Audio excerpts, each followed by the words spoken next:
CM Revanth రెడ్డికి హరీష్ రావు మరో సవాల్ విసిరారు. రేపు ఉదయం 10 గంటలకు గన్ పార్క్ కు తన రాజీనామా లేఖతో వస్తానన్న హరీష్, సీఎం రేవంత్ కూడా రాజీనామా లేఖతో రావాలన్నారు. ఆగస్టు 15 లోపు రుణమాఫీ 6 గ్యారంటీలు అమలు చేస్తే స్పీకర్ కు తన రాజీనామా లేఖ ఇస్తానని చెప్పారు. హామీలు అమలు చేయకపోతే రాజీనామా చేయడానికి రేవంత్ సిద్ధమా అని ప్రశ్నించారు హరీష్. ఏమన్నాడు? నేను ఆగస్టు 15 తారీఖులో రుణమాఫీ చేస్తా అన్నాడు. రేపు మళ్ళా మెదక్ నుంచి రేవంత్ రెడ్డికి ఛాలెంజ్ చేస్తున్నా. రేపు పొద్దున 10 గంటలకు అసెంబ్లీ ముందు అమరవీరుల స్తూపం దగ్గరికి నేను వస్తా ఉన్నా. నా రాజీనామా లేఖతో నువ్వు వస్తావా?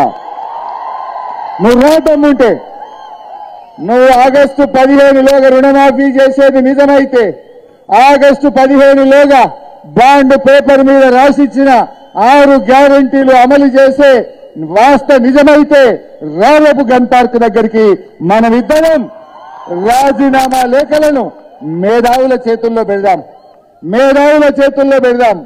ఆగస్టు 15లోగా నువ్వు 6 గ్యారంటీలను రుణమాఫీని అమలు చేస్తే నా రాజీనామా లేఖ తీసుకుపోయి స్పీకర్ గారికి ఇస్తాను.